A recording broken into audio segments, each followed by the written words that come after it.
With Medicare. Here on this edition of NFL Live. And it's from the gentle giant of Western New York, Mike Rodak. Very tall, who covers the Bills. Rodak. J.D. McCoy said Thursday his ankle injury wasn't as bad as he thought. Quote, I feel a lot better. I'm out of a walking boot. I'm able to walk around without pain, so that's good. Maybe a good sign that Shady may be able to go when they take on that tough Jacksonville Jaguar defense in Jacksonville. Well, John Elway at the Suns-Nuggets game last night, and look at this. Throwing a couple passes to Rocky the Mountain Lion and then up into the crowd. John still got the arm, still working strong. And that leads us to our Hall of Famer, who still has it, quarterback Steve Young, with our bingo. All right, well, all this about quarterback bingo non-playoff teams. You guys know the rules. You guys will draw a ping pong ball, and Steve will talk about it. So let me give it a little spin here, get it going. All right, let's stop it right too there. fast, Trey. Oh, man. Find out. See here. Around here. There we go. Oh, look at that. There you go, Steve. Cleveland Browns, Steve. Cleveland Browns. What a coincidence. What do you What got? I would love to do, I think we need to crowdsource all of us analysts, all people around the league and people who are coaching, and we need to crowdsource offensive coordinators and start to rank them so that we can start to hold people accountable, because we ask these guys, these young college phenoms, to go to a place and go, well, why weren't they successful? Well, because they didn't get to a place that even understood how to speak quarterback. And so in my mind, Cleveland, okay, great. But, Hugh, is he the quarterback whisperer? I mean, I think Cleveland's going to have to go through a lot of, to me, it's substantive about where you go. What's the structure? Look what happened with the Rams and Sean McVay. How do we replicate that? Because I think the four guys that are up for some debate as being the Cleveland Browns' potential, all of them have holes. They all worry me. None of them have the grit that I saw coming out that Andrew Luck had or that Peyton Manning had. So, I mean, it's risky. And I think the Browns can't afford risk, but what they need to do substantively is find the coaching staff, the general manager, the people who are going to be there for a long time, and a philosophy. And then draft the quarterback to fit that philosophy, and then just believe. Because, my gosh, I can't see this carousel cannot continue. It's brutal. All right, Steve, the Chinook from Chickahominy. Let's try one more for you here as we continue on quarterback bingo. Chinook is a snow-eating wind that comes out of the western part of Canada. It's all snow. Chinook. Okay. Chinook, yeah. Chinook. Yeah. Oh, look, I love he pretends. Here's the best part. He pretends like he doesn't know anything, so now he's correcting me. So pick one or the other, baby. You can't have both. All right, there you go. Here we go. And by the way, Steve, I didn't call you soft or say that you were a diva. A diva or anything. Diva. That wasn't me. All right, Cincinnati Bengals. Hey, Diva, talk about the Bengals. Brewski's bitter. Bengals. Bitter brew is the best, by I the want way. to talk about Ted. I want to talk about Ted. And look, the Bengals, I mean, keep the coach, keep the quarterback. McCarron, I mean, Dalton, do we just keep this carousel going? We know what we've got. I think there's a lot worse scenarios. There's a lot that's average. That's above the line probably. So then maybe I don't think you do anything there. You try to build and try to fix the culture and whatever's wrong with what being a Bengal means to the team in the locker room, so they can actually rise up and be better than the collective athletes that they are. They're one of my underachieving teams. So I don't know if it's about the quarterback. I mean, Andy's frustrating, but I believe if Andy's focused and ready to go, I don't think he's the guy you replace. There's a ton of other teams that are going to be seeking quarterbacks. This is not one of them. All right, so as we play one more time quarterback bingo, let's try not to pull the Ravens, which would be a clean sweep of the non-playoff teams in the AFC North. Let's try and get out of that division for Steve-O, Steve Areno. Stevie, what do we got? All right. What do you got, Teddy? Look at my man Steve right there. He's so handsome. Springy. That's my kids. They call me there that. we go. Springy. Springy? Hey, we got because I walk on my toes. Hey, Springy, it's not something I'm proud of. We got the Houston Not Texans. something I'm Springy, proud of. talk about it. Deshaun Watson. Well, Deshaun Watson. Look, it's kind of like Jimmy Garoppolo. It's like you come back, we expect Super Bowl. I mean, these guys have done so well, and it was just explosive. The difference between when Deshaun Watson was in there and what the Texans have been in the past, or even after he left. So it's huge expectation. But I think the team is, you don't need to go draft anybody. That's for sure. But is Deshaun Watson? I mean, it's unfortunate that a young quarterback's going to have to be held to that standard. That he's going to have to be phenomenal. He's going to get a lot of endorsements in the offseason. He's going to be the face of the NFL very quickly. That's a lot of pressure for a guy that, played some games, played really well, but now you got to come back in the second year and get better, be more substantive, be able to, decipher through 5 receivers, get to the last option. That's a lot of stuff to get through. You saw what happened with Dak Prescott trying to start to do that without the running back. So, you know, I love Deshaun Watson. It's exciting to think about Deshaun Watson, but huge pressure on Deshaun Watson. Always huge pressure on Steve Young, our Hall of Fame quarterback, the iceberg from Indian Head Road. Steve will be back with us. Always huge pressure on quarterbacks. That's why we're not divas. Oh, please. Well, that's why we're not divas. Look at you. Let him skip the landing. That's why you are a diva. Holding that pose is exactly why you are a diva. And I approve this message, says Steve Young. All right. When we come back on this edition of NFL Live. Running back spotlight for Wild Card Weekend on NFL Live. And if only the camera had been on Teddy there.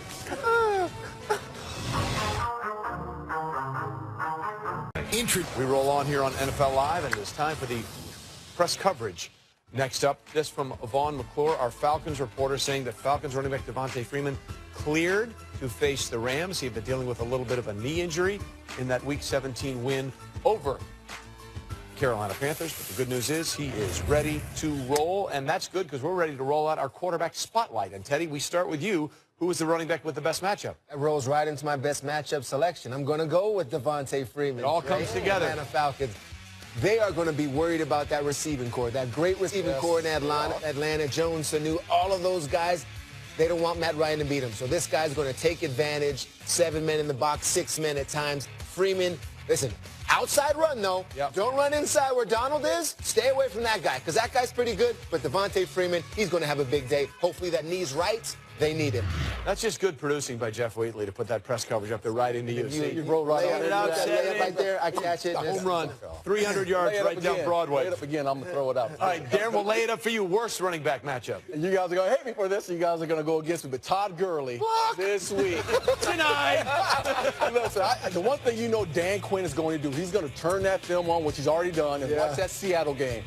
The guy you have to stop. When they get off the bus, when the Rams get off the bus this week, the one guy they're going to look at is Todd Gurley. How do we stop him? 8 men in the box, 9 men in the box. Put it on Jared Goff to win this football game, but do not allow Todd Gurley to get going early in this football game. I think that's where the Atlanta Falcons are going to have their focus. 9, 10 guys in the box. See if they can slow him down. Teddy, your breakout running back, who is it? All right, let's go Derrick Henry. You heard Cameron Wolf earlier in the show say Derrick Henry wasn't excited about his performance, calling himself soft, too. Man, Cameron Wolf came with that. That's a report right there. That's news. But I'm telling you, this guy isn't soft. He's going to be hard to tackle. Huge running back. Outside runs, inside runs. He does it all. Derrick Henry. This Titan team, that offensive line, they're nasty. Juwan, all of those guys, they're ankle biters. They'll tackle you. They'll do whatever they got to do. And Derrick Henry will benefit from that. He'll have a good day. But listen, now, hopefully he won't be calling himself soft again after a 28 carries, 51-yard performance, as Cameron Wolf said he said about himself. Adam Schefter, your storyline for Wild Card Weekend running back is what? Well, tracking the story all season long has been the New Orleans Saints running backs, Alvin Kamara, Mark Ingram, and how far they can take this team. This offense has almost reinvented itself. It's transformed itself into really a run-first offense. And I know that sets up the pass, but these two running backs have been so good for so long this season that it's possible that they could take New Orleans straight from the wild card round all the way to Minnesota. That's how good the running backs have been, and that's why they're my storyline of this weekend. Adam, that makes all the sense in the world because we actually call Alvin Kamara the cephalopod because he's impossible to tackle. He's just a sack of jelly. Adam Schefter, thank you very much. Matthew Berry here with us. By the way, hey, he made it. Matthew Berry has a 40 time that you are not aware of, as he was just over on the other side of the studio. We changed some things up. You did great. You did great, brother. All right, running back spotlight. Who do you love this week? Yeah, I love Todd Gurley, and I understand Darren's concerns here. And in DFS, he is certainly the most expensive running back. I believe it is worth the price. Look, you know the volume will be there. 24 more touches in 3 of the last 4 games. I expect him to see the ball early and often. His passing game usage is what is so key here, Trey. On the year, Todd Gurley, more receptions than Devin Funchess, more receiving yards than Alshon Jeffrey. To give you an example, Falcons have given up the most receptions and the 4th most receiving yards to opposing running back this year. That's somewhere they really struggle. And he had never caught a touchdown in a game before in the NFL before this season. So Sean McVay making use of him. He has done that a lot. Yeah, LaShawn McCoy, unfortunately, is someone I'm not crazy about. I'm not convinced he plays. Even if he plays, I'm not convinced it's full workload. Even if it's full workload, I don't believe he's effective here. Considering his price point, averaging just 2.7 yards per carry in the last 3, he may be wearing down after a year of heavy usage. And then you think about this Jaguars team has not allowed a rushing touchdown in 10 of the last 12 games. They're going to focus all their energy on LaShawn McCoy in that run game here. There are other running backs that are priced similarly that I like. more than LaShawn McCoy this weekend. We just don't know what he's going to be able to contribute if he's able to get out there. Yeah. But I'll tell you, this guy, over there, here in 7 seconds. It was very impressive. I was maneuvering through cameras and stage workers.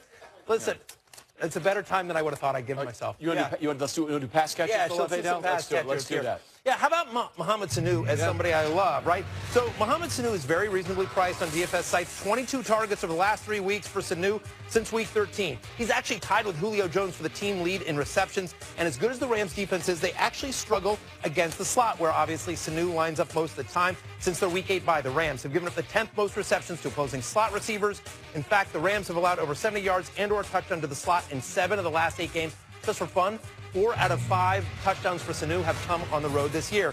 Not crazy about a pass catcher named Greg Olsen. Look, as good a player as he is, he's the second most expensive tight end on all the DFS sites. I'm not bullish on his prospects this weekend. Look, whether it's because he's not fully healthy or Cam's inconsistency, he's caught just 4 of 15 targets the last 2 weeks. He's had one good game all year, basically, week 15 against the Packers. Saints have given up the second fewest fantasy points to opposing tight ends this season. They've given up the fewest receptions to opposing tight ends. Like, they defend the position really, really well. The math isn't there. It just isn't. Basically. It just isn't. Thank you, sir. Always Happy good New to Year. see you. Happy Good to New see Year to you. When we come back on this edition of NFL Live, Teddy and Darren believe this with all their hearts. Defense wins championship. There we go. We'll talk about defenses you need to know about. Wild Card Weekend. It's what you're looking for. Internal holds, to which the Bills responded, wait. Unused tickets from the Bills? Fake news. We didn't return any tickets. In fact, the next time you need help with the sellout, we'll take more. Hashtag Go Bills. Well done, Buffalo. Well done on that one. Don't try that with us, Saxonville. Meanwhile, the Jags and Bills do meet Sunday. Bills head coach Doug Marrone has coached both teams. He walked away from Buffalo after the 2014 season. Bills center Eric Wood was taken by surprise when that happened, when Marrone left, but says they're in a better situation now. Here's Marrone's response. Happy for him. I'm happy he feels that way. I really am. I have no issues with that. And there's a lot of people in Western New York that, wondering still what happened. I mean, Coach said it's their first 9-win season in a decade, and they still don't know. I mean, what happened? Well, I think it's a long time ago, but I'm happy for their fan base. I'm happy for where they are. They've earned their spot. But more importantly, my concentration is on our team and our fan base. We've earned it too. We've been out of it for a long time. So, I don't go back to the past. But like I said before, I'm happy for them. I'm glad they're in a good place. I'm in a great place. I feel great about where I am. So I'm comfortable with it. And he is looking forward to a bologna sandwich after this game, one way or another. All right, let's be honest. Defenses are going to dominate this game. It's just the way it's going to be. So this is a perfect place to start our defensive spotlight. Teddy, which D lineman are you focusing in on? I'll stay on that Jags defense, and Coach Marrone's comfortable with this guy, Marcel Darius, defensive lineman to watch. When the Jaguars pre-trade, pre-Darius, worst run defense in the league. Now they're the 7th trade, and now he's going up against his former team where Shady, I think he's going to give it a go. McCoy gives it a go, but not between the tackles if this guy's there, because he's a beast, and he sees running backs, and he just says, get in my belly. He's been playing well, Trey. I want my Shady back. All right, backer tracker, Teddy, who is it? Luke Kuechly, and I'm saying this, he's the best in the game, but I'm telling you, Kamara and Ingram, it's on you. It's on you, Luke. You got to stop them. You got to be sideline to sideline, in between the tackles, in everything. Luke's got to be the man in this game, 15, 20 tackles, because they're going to pound it. They had their way with him before. He's got to step up for Carolina. All right, Darren, which defensive back will you be focusing on? I'm going with Tennessee Titans safety Kevin Byard, who should be in the Pro Bowl, should have been first ballot, just in the Pro Bowl again. League interceptions 8 this season is a matchup. Guy that can match up with anybody. He's sideline to sideline. He's going to have his hands full with Travis Kelce, but I like the matchup with this young ball player. I think Kevin Byard is going to have a huge game this week. We'll see if he continues to pick passes off against Alex Smith on Saturday. Meanwhile, back to Adam Schefter. Adam, the defensive storyline you're focusing in on. Wade, the son of a bum. He is leading the Rams defense, and for all the talk we've had about the offense, into Saturday night's playoff game against the Atlanta Falcons. Rams defensive coordinator Wade Phillips has been in this spot before. He knows how to get a defense ready in his first year with the team, and he makes that defense in L.A. as formidable as the offense and makes the Rams a legitimate Super Bowl threat. Wade Phillips, the defensive storyline to watch this weekend and throughout these playoffs. Adam, you're right. Offensively and defensively, the Rams are living proof that coaching matters. All right, Adam, thanks very much. When we continue on this edition of NFL Live, 19 years ago today, one of the greatest late touchdowns in playoff history. We'll revisit. Stay with us. Yesterday, Owens. Hall of Famer Steve Young slung it in to Terrell Owens. That was a tight window, boss. How optimistic were you that that throw was going to actually be caught? I remember running the sideline telling Mooch, Steve Mariucci, the head coach, he was open. I mean, like they left the spot. You know, we got Leroy Butler and all those guys. We played each other so much that you got into those things where it's like I did with Darren Woodson too. I'd look away, then you knew that I would looking away, so you'd stay there, and then I'd look away and then look back, and then you'd see. You got into this circular atmosphere where you couldn't move anybody. Well, suddenly Leroy moved and left the open space with Darren Sharper, and look, Terrell Owens, one of the biggest, strongest, most physical receivers ever. You can put him in that spot. That's a nice spot for him right there. How happy are you that you didn't fall down on that play? I know. You came off the center. You came awfully close. He stepped on my foot, and I almost went down. Would that have been a great way to end the playoff game? Oh. My God, Young goes down. Yeah, it would have been good for the Packers, not so much for you and T.O. Okay, by the way, he'd struggled in that game. He had really dropped a lot of passes, came through with a big one. He's up again as a finalist for the Hall of Fame. Is there any doubt in your mind he's not a Hall of Famer? Look, Trey, I can concoct a way to keep him out. I mean, the personality, the teams that he went to, did he make them better? Did he create good relations in the locker room? Look, the Hall of Fame is full of real crazy characters. I mean, some really wild and interesting guys. Fundamentally, when he was on the field, he dominated, and he dominated his whole career. As a young player with me, he called me sir. I'm like, Terrell, quit calling me sir. But he dominated. To me, Hall of Fame player, no question about it. All right, Steve, thanks very much. We'll see what happens this weekend, Wild Card Weekend. We heard your Owens story yesterday. You got an Owens story for us? Yeah, I remember playing in Cowboy Stadium, a game I actually got kicked out of before the game, or during the game, early on. The George Teague star? The George Teague star. Why are you fighting? I mean, I wasn't fighting, but T.O. showed up, and, boom! He stood on the star, and this is what ended up happening. But I'll tell you what, one of the greatest players I ever played, and this is me getting kicked out of the game. That's not a good thing. Thanks for digging that up, Trey. Like I did. Yeah, you by the way, did. Jeff Triplett was there, by the way. That's awesome. Yeah. But one of the greatest players that I ever had, game planning great players like Randy Moss and Jerry Rice, T.O. fell right in that line, man. He's a first ballot Hall of Famer. Listen, hands down. The numbers are there, and we'll see what happens the Saturday before the Super Bowl. All excited for the day before the Wild Card Weekend in the NFL playoffs. Thanks for watching NFL Live. The Jump, ladies and gentlemen, is next. With Medicare. Here on this edition of NFL Live. And it's from the gentle giant of Western New York, Mike Rodak. Very tall, who covers the Bills. Rodak. J.D. McCoy said Thursday his ankle injury wasn't as bad as he thought. Quote, I feel a lot better. I'm out of a walking boot. I'm able to walk around without pain, so that's good. Maybe a good sign that Shady may be able to go when they take on that tough Jacksonville Jaguar defense in Jacksonville. Well, John Elway at the Suns-Nuggets game last night, and look at this. Throwing a couple passes to Rocky the Mountain Lion, and then up into the crowd. John still got the arm, still working strong. And that leads us to our Hall of Famer, who still has it, quarterback Steve Young, with our bingo. All right, well, all this about quarterback bingo, non-playoff teams. You guys know the rules. You guys will draw a ping pong ball, and Steve will talk about it. So let me give it a little spin here. Get it going. All right, stop it right too there. fast, Trey. Oh, man. Find out. See here. There we go. Oh, look at that. There you go, Steve. Cleveland Browns, Steve. Cleveland Browns. What a coincidence. What I would love to do, I think we need to crowd. Is he the quarterback whisperer? I mean, I think Cleveland's going to have to go through a lot of. To me, it's substantive about where you go. What's the structure? Look what happened with the Rams and Sean McVay. How do we replicate that? Because I think the four guys that are up for some debate as being the Cleveland Browns' potential, all of them have holes. They all worry me. None of them have the grit that I saw coming out that Andrew Luck had, source. all of us analysts, all people around the league and people who are coaching, and we need to crowdsource offensive coordinators and start to rank them so that we can start to hold people accountable. Because we ask these guys, these young college phenoms, to go to a place and go, well, why weren't they successful? Well, because they didn't get to a place that even understood how to speak quarterback. And so in my mind, Cleveland, okay, great. But, Hugh,